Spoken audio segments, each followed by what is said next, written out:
The night before National Day, after staying up for 3 nights in a row just to secure a ticket home, I finally managed to get one, only to find out that Michael had rescheduled it to the last day of the holiday. When I angrily questioned him, he brushed it off lightly and said there was nothing he could do. With Mid-Autumn Festival overlapping with National Day, Emily wants to spend mid-autumn with your dad. Just come back a few days later. Let your dad keep her company. Emily Stone was my father's illegitimate daughter, and yet Michael had actually postponed the day we agreed to meet each other's parents, just so my dad could spend mid-autumn with her. Holding back my anger, I calmly asked, "You rescheduled my ticket, so what about meeting the parents?" Michael didn't care at all. "Emily wants to come to my place too. I'll take her first. You can come to my house on the last day of the holiday."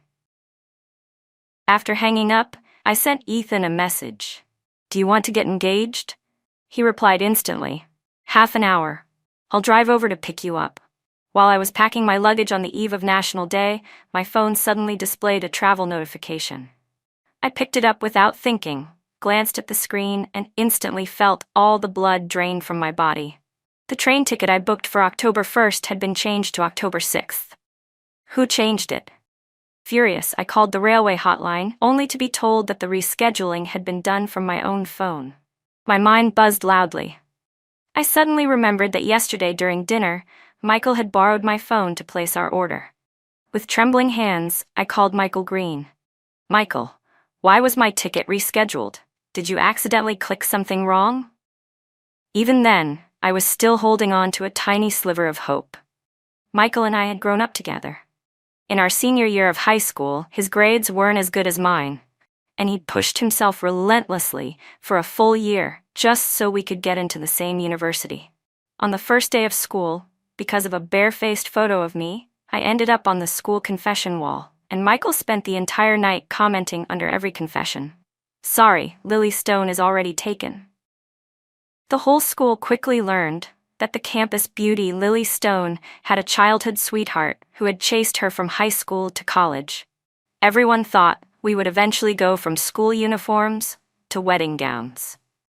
During freshman military training, Michael confessed to me passionately in front of all the new students. By senior year, we agreed to meet each other's parents during the National Day holiday and get married after graduation. But now, faced with my question, Michael, my childhood sweetheart and boyfriend, said casually, "Oh, I'm the one who changed your ticket." "Why?" I asked, my voice shaking. "Didn't we agree to go home together during National Day to meet our parents?" Michael responded impatiently. "Emily's mom just passed away. She'll be all alone this Mid-Autumn Festival. She wants her dad with her too. Just come back a few days later. Let your dad spend more time with her." Emily Stone was my father's illegitimate daughter, and he had actually postponed our long-planned family meeting so my dad could spend mid-autumn with her. Swallowing my fury, I asked calmly, "You changed my ticket, then what about meeting your parents?" Michael replied indifferently, "Emily wants to visit my place. I've already agreed. I'll take her to my house for a few days. Meeting my parents isn't urgent. You can come on the last day of the holiday." My anger spiked so sharply I could barely breathe. "Michael Green, don't regret this." After hanging up, I texted Ethan Cole. "Do you want to get engaged?" He replied instantly, "Half an hour. I'll come pick you up." I collapsed weakly onto my dorm bed, staring at the large pile of gift boxes on my desk. I suddenly felt like a clown. To accompany Michael home to meet his parents, I stayed up for 3 whole nights just to secure 2 high-speed rail tickets. I even spent all the allowance I'd saved from 2 years of part-time jobs to buy expensive gifts for his parents and grandmother. I thought he was looking forward to meeting the parents just like I was, looking forward to the day we could make our relationship public. But I never expected that he really was bringing someone home to meet his parents, except that person wasn't me. It was my half-sister, my father's illegitimate daughter, Emily Stone. He clearly knew that Emily and I had never gotten along since we were kids. My dad, Robert Stone, came from nothing. Back then, he couldn't afford university, so to get my grandparents to pay his tuition, he did everything he could to pursue my mom and even volunteered to become a live-in son-in-law. Later, after graduating from college, he started his own business and became a boss. It wasn't long before he began secretly supporting his young female secretary. When that secretary showed up at our house, pregnant, demanding recognition, my mom was carrying me. She was so angry she went into premature labor and nearly died with me. Emily was born only 4 months after I was. When I was born, my dad was accompanying his secretary to her prenatal checkups at the hospital, and even my mom's C-section fee had to be paid by my grandfather. When Emily was born, my dad stayed by the secretary's side all night, and even booked her a luxury postnatal care center that cost $20,000 a month. I took my mother's last name Stone, while Emily took my father's last name Stone. From the very beginning, my dad was biased. The child support he sent us was strictly according to the court ruling, $1,280 a month, not a cent more. But for Emily, her monthly allowance alone was $50,000. Not to mention that she grew up in a luxurious villa, with a chauffeur and housekeepers, and attended an elite school that cost more than $50,000 a year. Michael said Emily was pitiful, that she had no family around during the holiday. But for the past 20-plus years, hasn't my dad always been with her and her mother? Only this year, because our two families had finally agreed that we would meet each other's parents during the National Day holiday, and it happened to overlap with Mid-Autumn Festival, my father could not accompany Emily on that one day, and suddenly she was pitiful. And what about me? Weren't my mom and I the ones whose family was torn apart because of them? Weren't we the ones who lost a father? Am I not pitiful? The expensive tea I bought for Michael's uncle, the luxury skincare sets for his parents, and the health supplements for his grandmother, all sitting on my dorm desk, felt like they were mocking my wishful thinking. I was shaking with rage as I took quick photos of all the gift boxes and posted them on my social feed. Half-price sale on 3 sets of Mid-Autumn gift boxes. Perfect for elders or supervisors. Free same-city delivery. Because I listed them at half price, messages came in quickly from people wanting to buy them. Just then, 2 comments appeared under my post. Emily, in her sweet pretentious tone, tagged my dad. "Dad, why is Lily selling second-hand items on her feed? Is her allowance not enough? Maybe you should send her some money?" Then Michael scolded me. "Lily Stone, just because I rescheduled your ticket so you come home a few days later, you're selling the Mid-Autumn gifts you bought for my parents?" Seconds later, Michael called me.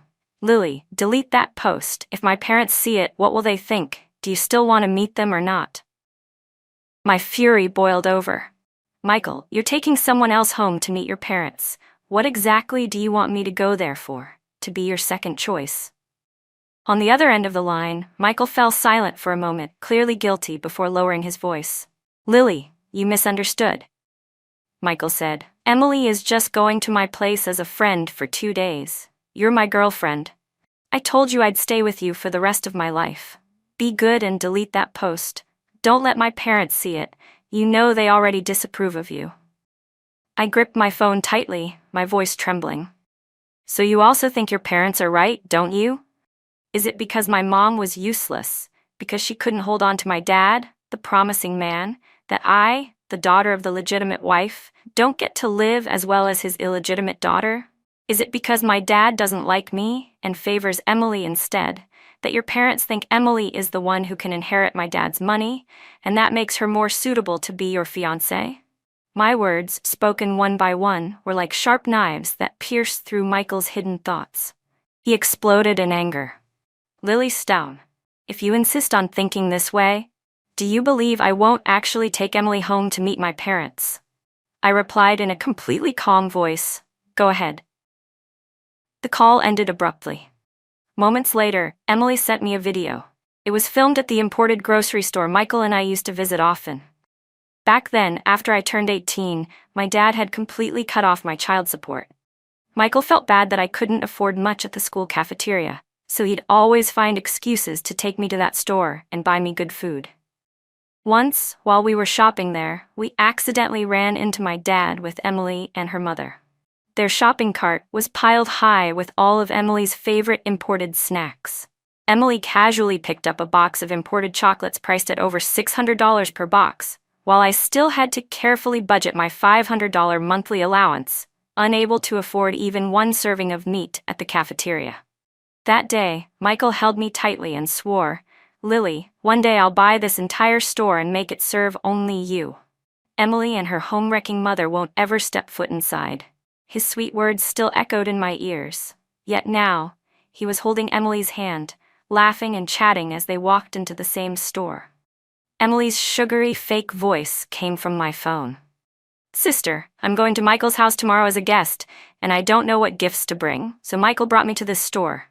Don't be mad, okay?" My grip tightened on my phone. My face cold, I typed quickly, "I'm not mad. I'm used to it. After all, for you and your home-wrecking mom, even shot you've never tasted must smell sweet. You just love stealing other people's men, don't you?" Emily didn't respond. A minute later, Michael called me. "Lily Stone, why do you have to bully Emily? She's your sister too. I know you hate her mother for breaking up your parents' marriage, but her mother is gone now. The grudges of the older generation should end here. Emily is just a girl who just lost her mom. Can't you cut her some slack? If you keep acting so unreasonably and bullying her, I think I need to reconsider our engagement." My whole body shook with rage. "No need to reconsider, Michael, we're done." I hung up and with trembling hands blocked and deleted Michael's number and his WeChat. Just as I was about to block Emily too, her newest social post popped up on my feed. Several beautifully packaged imported gift boxes were stacked on the handle of a shopping cart. A man's hand overlapped with a woman's as they pushed the cart together. Her caption read, "First time visiting my boyfriend's parents, so nervous. Luckily my brother Michael helped me pick out gifts. Hope uncle and auntie will like them." I froze completely. My entire body felt like it had been plunged into ice. I finally understood. Michael could patiently accompany Emily through the aisles of a supermarket, help her pick out gifts, and assist her in choosing things that would please his parents. Yet the day I asked him what his parents liked, he snapped impatiently and told me to pick anything, since we were just going through the motions anyway. Right? Someone who no longer loves you will never take you seriously. Looking at the carefully chosen gifts on my desk, the ones I spent 2 years of savings on, I finally accepted the truth. The boy I grew up with. He died in the very year we were supposed to have our happy ending. My phone suddenly rang. It was the courier guy I had called to pick up the packages. He glanced at the beautifully wrapped gift sets on my desk and the torn greeting cards I'd thrown into the trash. He didn't say much, just tried to comfort me lightly. "Miss, did you fail to get a ticket home? It's okay, if you can't go back for National Day, you can still go back during winter break. Your family will always be there, right?" "They're not," I answered with a bitter smile as I handed him the gift boxes. After a moment of thought, I took out a container of washed fruit from my bag and offered it to him. The courier guy declined, but I pushed it forward with a small smile. "Take it, eat it, or give it to someone. It's fine either way." I'm allergic to mangoes. This box of fruit was prepared especially for Michael. He's careless and travels by high-speed rail all the time, so he gets dizzy easily. Every time we went home together, I would prepare the fruits he liked in advance. But now, it looked like these fruits wouldn't be needed anymore. Just after I sent the courier off, Ethan called. "I'm downstairs. Tell the dorm supervisor so I can come up and help carry your luggage." Warmth spread through my chest. "No need. I only have one suitcase. I can carry it myself." After so many years with Michael, every time we went home for break, he waited downstairs while I carried my own luggage down. I had already gotten used to it, but 2 minutes later, Ethan appeared at my dorm room door, accompanied by the dutiful dorm supervisor. When he saw me, he smiled.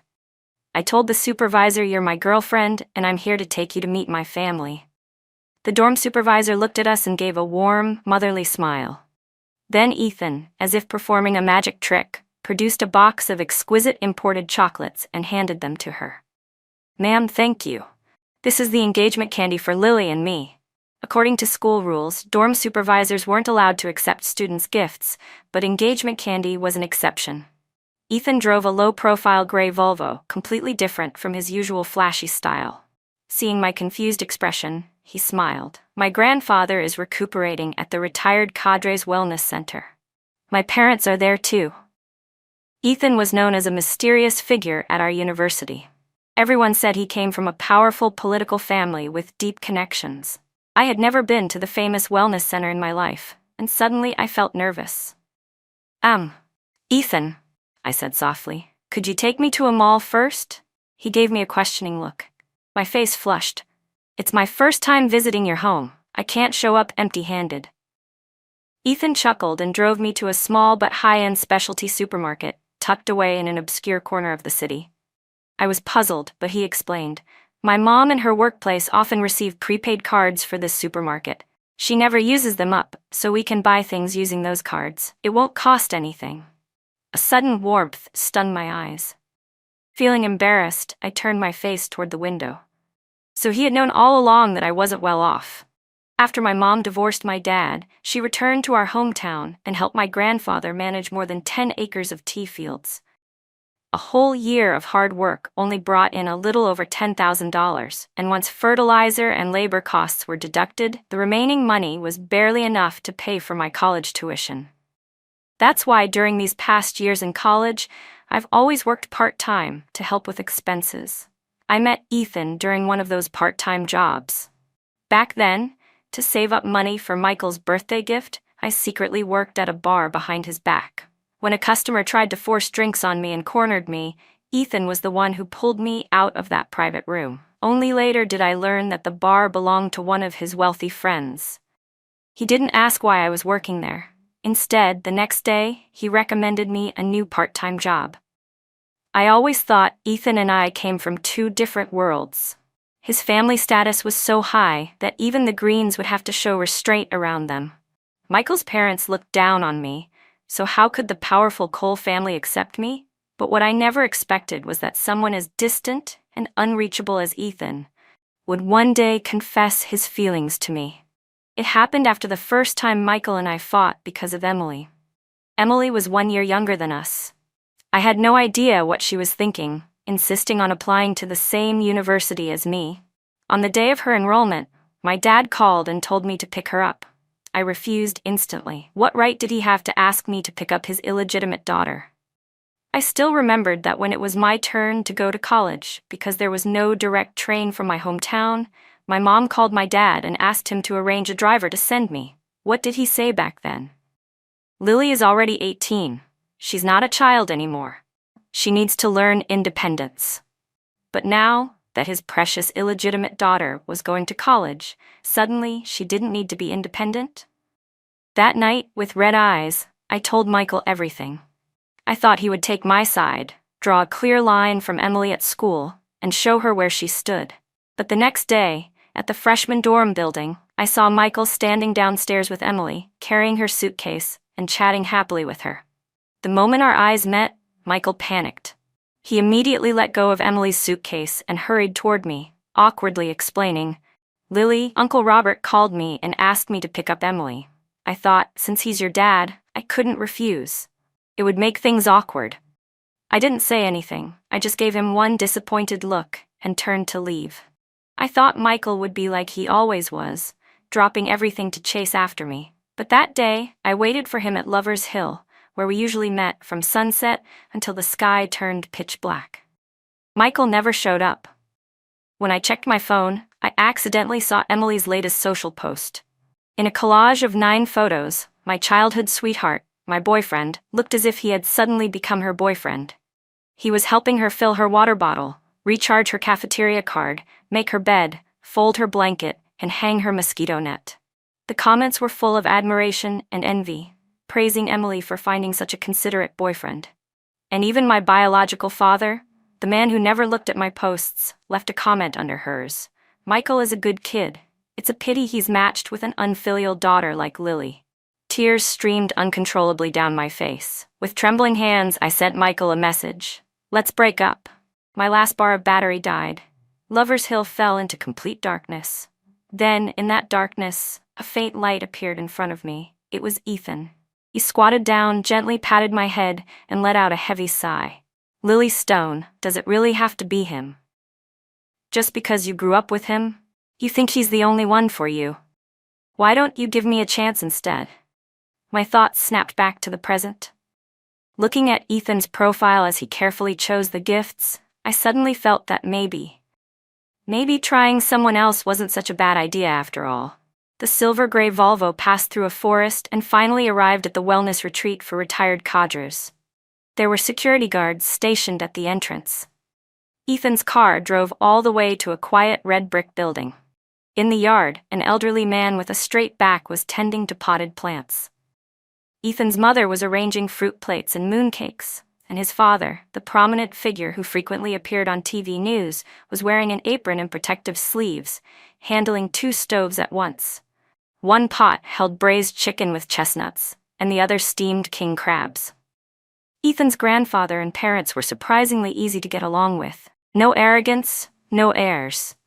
When Grandpa heard that my family grew tea, he immediately invited me to taste his treasured tea leaves. Seeing us drinking tea, Ethan's father brought over a plate of freshly roasted candied chestnuts and nudged them at his son. "Don't just stand there like a block of wood.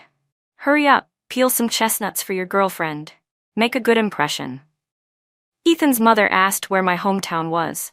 I answered honestly, "Jinjai."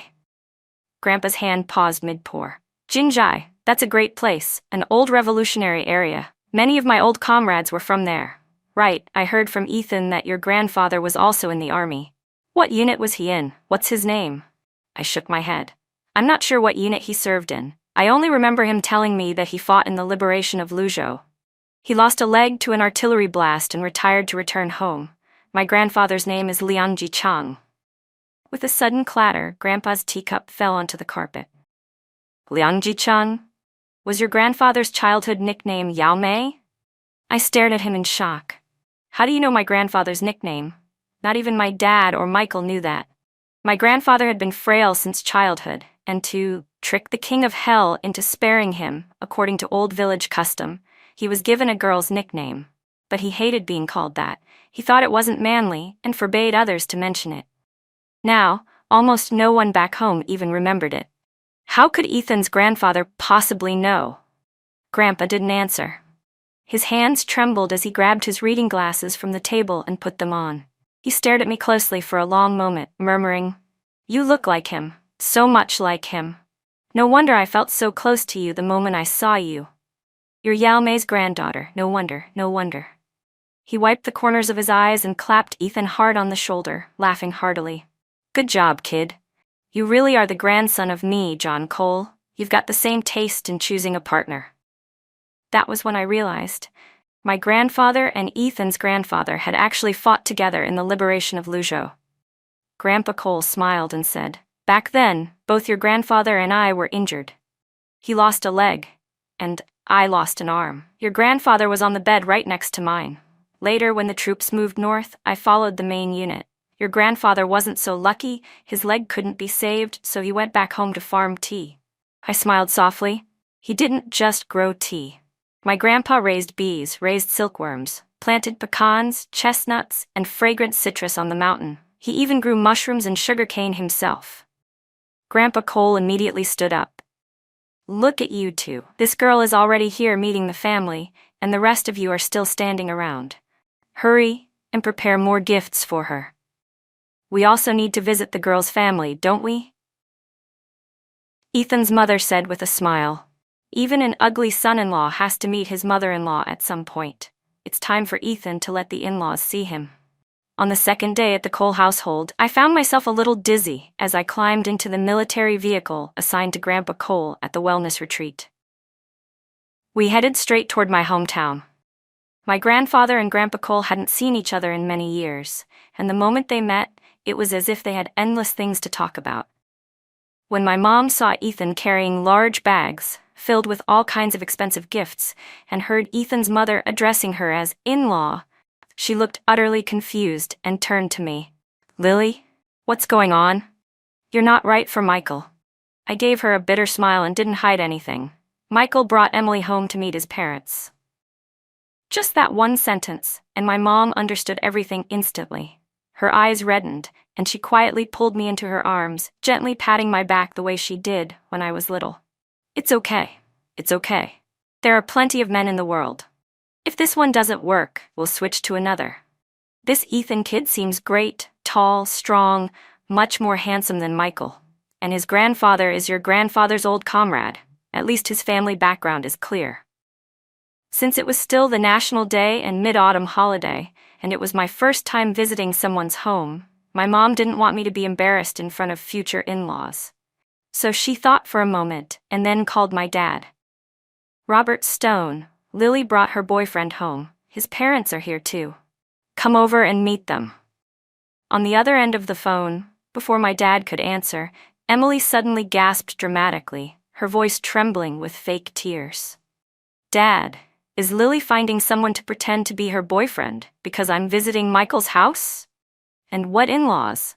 Don't tell me she hired a background extra for $200 a day to act as her boyfriend's family.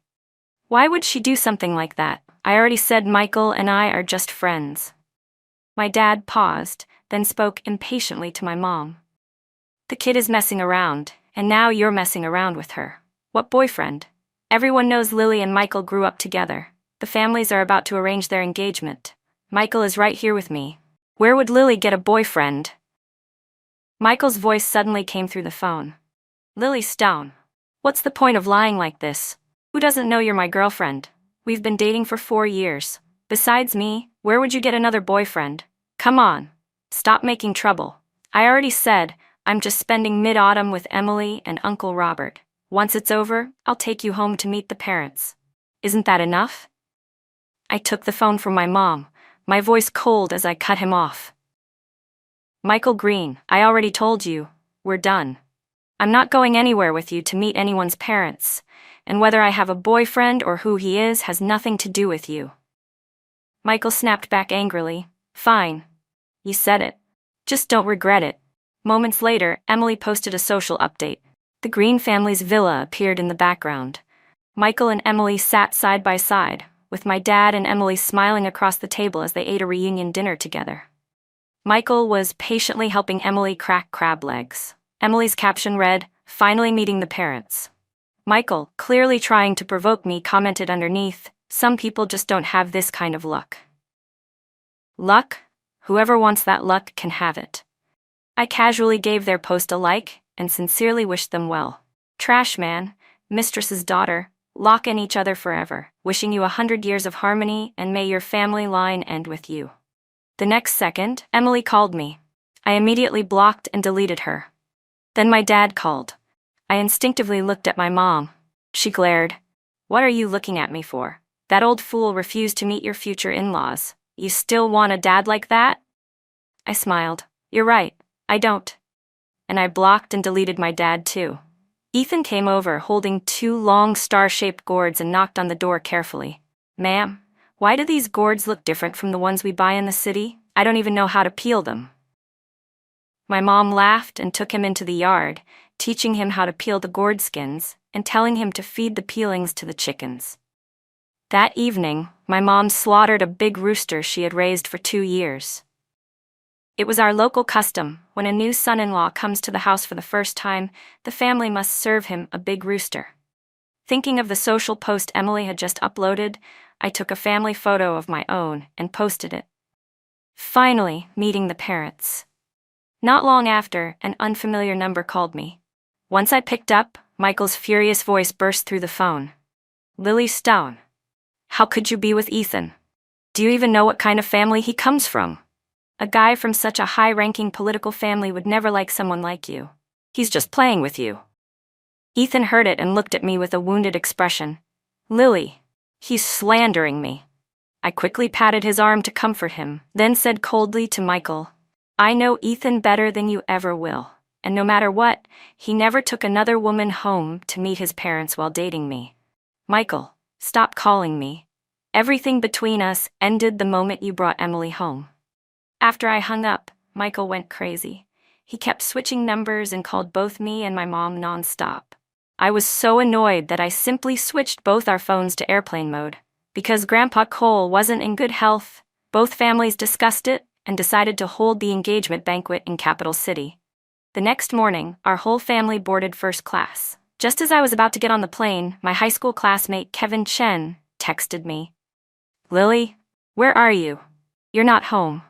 Michael came looking for you. He said your phone's unreachable, and he's so anxious he's about to call the police. I pretended to be surprised. Didn't Michael tell you? We broke up ages ago. As for where I am, I'm meeting my boyfriend's parents. His parents invited my whole family to Capital City for a visit. Okay, I'm getting on the plane. Tell Michael this for me. A good ex should act like he's dead. He needs to stop bothering me. Unable to reach me anywhere, Michael must have bought new SIM cards because he kept switching numbers to text me. Lily Stone. Throwing a tantrum has limits. I admit it was wrong of me to reschedule your train ticket and let Uncle Robert spend mid-autumn with Emily. I didn't consider your feelings. I'm apologizing, okay? But even if I was wrong, doesn't that mean you were wrong too? We've been together for so many years, and you break up with me over something so small? What will my parents think of you? You know they already disapprove of you. If you keep acting like this, they'll never accept us being together. Lily, you don't seriously think Ethan will marry you, right? Don't joke around. Do you even know what kind of family the Coles come from? That kind of elite political family. How could a high-ranking political family ever accept a girl from a divorced household as their daughter-in-law? Lily Stone, fine, you win. I give up. I'll tell Emily to leave my house right now. Where are you? I'll pick you up. We can go meet my parents today, okay? He sent message after message. I blocked one number, and he switched to another. Eventually, even Ethan couldn't stand it anymore. Less than half an hour after making a single phone call, a brand new phone was delivered to me. Lily, you don't mind switching to a new number, right? I shook my head, pulled out my old SIM card, snapped it clean in half, and tossed it into the trash. Garbage ex-boyfriends belong with garbage. October 6th. Originally, the day Michael and I were supposed to meet each other's parents became the day Ethan and I got engaged. Somehow, Michael found out the hotel we were using and showed up uninvited. When he saw me wearing a traditional-style dress, standing beside Ethan, his eyes immediately turned red. He rushed toward me, trying to grab my hand, but Ethan lifted his long leg and kicked him mercilessly across the floor. Michael! Emily shrieked, rushing over to help him up. Michael shoved her aside and stumbled toward me, eyes blazing, jabbing a finger at Ethan. Lily Stone, are you seriously throwing away 20 years of childhood love for a guy you've only known for a few days? I let out a cold laugh. Michael Green, you're the one who abandoned us first. Do you know how hard those train tickets were to get? I stayed up 3 nights in a row to buy them. And you? Just so my dad could spend mid-autumn with Emily. You secretly rescheduled my ticket without even telling me. If you didn't want me to go home, if you didn't want me to meet your parents, you could have just said it to my face. You said it yourself. We grew up together. You know better than anyone that I'm not the type to cling to someone who doesn't want me. Each word I spoke made Michael's face turn paler. And no, Lily, you misunderstood, he stammered. Why would I not take you to meet my parents? We agreed, after our parents met this national day, we'd get engaged. I just thought, you have everything, but Emily has nothing. I wanted to make it up to her before our engagement. I raised my hand to cut off his self-pitying speech. Michael, who you pity or who you want to make up to, is none of my concern. You don't need to explain anything to me. I'm about to get engaged. I don't want my future husband misunderstanding our relationship. Since we've broken up, it's better if we never contact each other again. Michael's eyes widened in disbelief. Lily, you can't do this to me. We promised we'd go home together for National Day and then get engaged. We were one step away from being together forever. Lily, I was wrong. Give me another chance, please. I swear, if you forgive me this time, I'll never get involved in anything related to Emily again. Emily grabbed Michael's arm, tears filling her eyes. Michael, how can you ignore me? I'm already carrying your child. Her words struck like a sudden explosion. Michael's face turned ghostly white. He snapped at her, voice cracking in horror. That's impossible. We only did it that one time. I even bought you morning after pills and you didn't take them. Emily blushed, gently touching her slightly rounded belly. Michael, this is your baby. How could I ever get rid of it? Michael lost his mind completely. He grabbed Emily's slender wrist tightly, his face twisted with rage. Get rid of it, Emily. I told you, I love your sister. The only woman I'll ever marry in this life is Lily.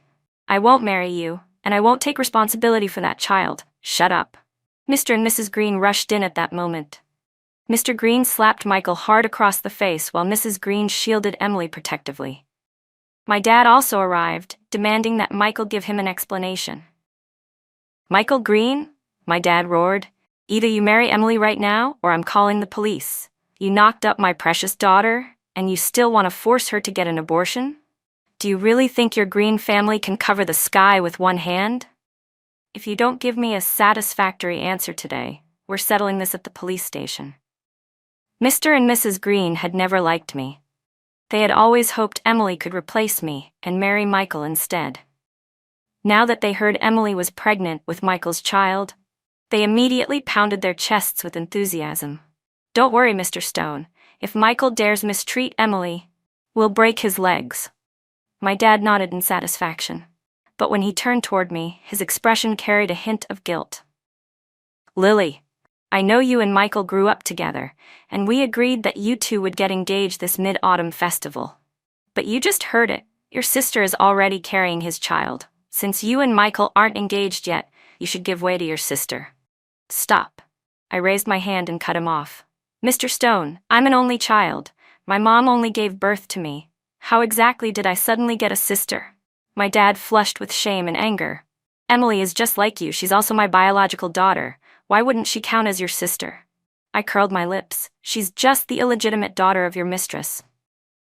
You. My dad lifted his arm, ready to strike me. Before he could touch me, my grandfather stepped in front of me, his eyes icy cold. Robert Stone, try laying a finger on Lily. I dare you. My dad looked my grandfather up and down with contempt. Liang Jichan, don't think that just because you spent a little money sending me to college, you can boss me around. You're just an old man farming tea in the countryside. What can you possibly do to me? Suddenly, Grandpa Cole strode over. Liang Jichan can't do anything to you? Then what about me? He waved his hand, and several plainclothes armed officers immediately stepped forward and restrained both my dad and Michael. Ethan's father approached, staring coldly at my dad. Robert Stone from Horizon Media, isn't it? I've heard about you.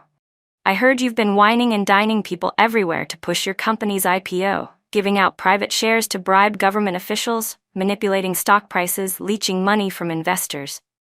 I'll have people investigate these matters thoroughly. When my dad saw Ethan's father, a cold sweat broke out on his forehead. See, Chairman Cole, what are you doing here?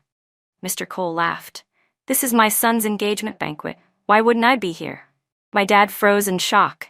He looked at Mr. Cole, then at Ethan, and finally turned to me, eyes wide with disbelief.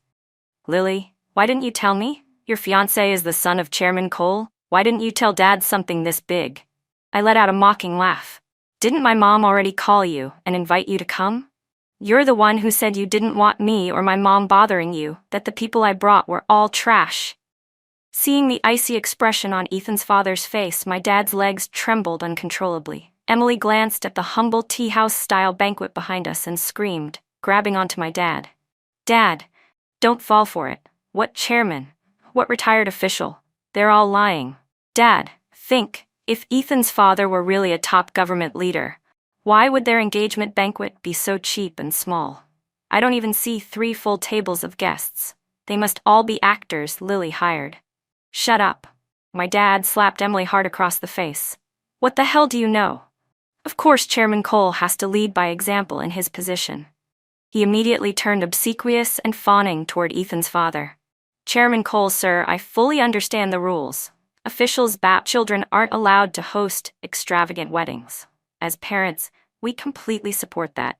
I was deceived by this unfilial daughter. If I'd known Lily's fiancé was your son, how could I, as her father, ever miss her engagement banquet? Saying that, he shoved Emily aside and grabbed my hand, trying to drag me inside. Behind us, Emily let out a shrill, broken scream. Dad, you're abandoning me? You told me to seduce Michael. You said as long as I got pregnant with his child, you would help me marry into the Green family. Her words exploded like thunder above Michael's head. He lunged forward, his hands snapping around Emily's neck. You bitch, you set me up. Emily laughed hysterically. Set you up? Michael, Did I force your hand onto Lily's ticket and make you change it? Did I put a knife to your throat and force you to sleep with me? You were the one desperate to take me home to meet your parents, but now that Lily doesn't want you anymore and she's marrying someone else, you regret it? Let me tell you, dream on. If you dare not marry me, I'll tell the police you raped me in front of everyone. Michael and Emily began fighting violently. With a wave of Ethan's hand, hidden bodyguards rushed out and dragged both families away. The next time I heard news about Michael and Emily was from a public police report. Enraged that she had trapped him and caused our breakup, Michael beat Emily so badly in public that she miscarried. She hemorrhaged massively and had to have her uterus removed.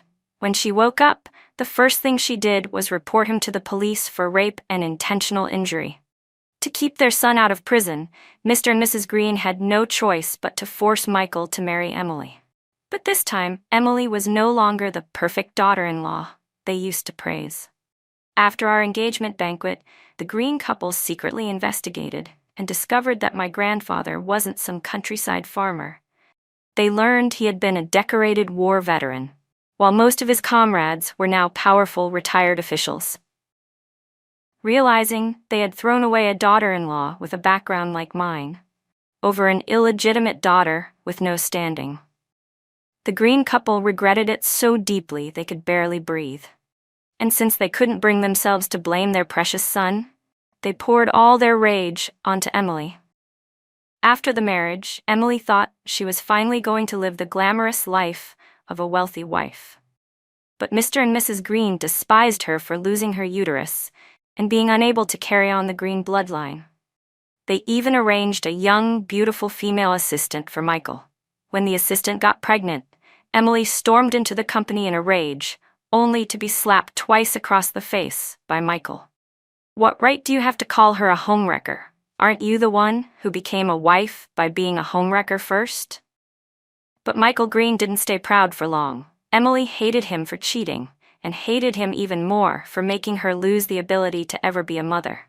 After she found evidence of the Green family's illegal business operations, she decisively reported them to the authorities. Once the investigation started, both Michael and his father were sent to prison. Emily stole the gold bars from the Green family's safe and was preparing to flee the country when Mrs. Green caught her. They struggled violently, and the two of them fell from the third floor. Mrs. Green's head struck the marble steps with a heavy crack. She died instantly. Emily's spine shattered, leaving her paralyzed from the neck down. She asked someone to call my dad, hoping he would take her home. But by then, my dad had his own troubles.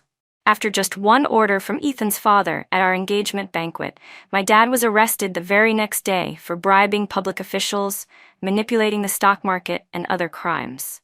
Only then did he remember my mom and me. He wrote letter after letter, called non-stop, hoping we would ask Ethan's father to show mercy. But even if we helped, what about all the investors who had lost everything because of him? My dad never received an answer from us. In the end, he was sentenced to 18 years in prison. By then, we had already returned to our hometown, Jinjai. Our wedding, mine and Ethan's, was arranged with the full agreement of both families and was held at the Martyrs Memorial Cemetery. There was no lavish ceremony, no grand banquet. We donated all the wedding money to rebuild the old, cracked concrete road leading up to the memorial. On the wedding day, our flowers were the chrysanthemums laid across the entire cemetery, representing remembrance. Our guests were the fallen heroes, those who gave their lives for the new China. When it was time for toasting, Ethan and I carried wedding candy and wedding wine, walking past each tombstone. The path of happiness we walked today was one they had paved with their blood and sacrifice. Now it was our turn to pave a bright road for them.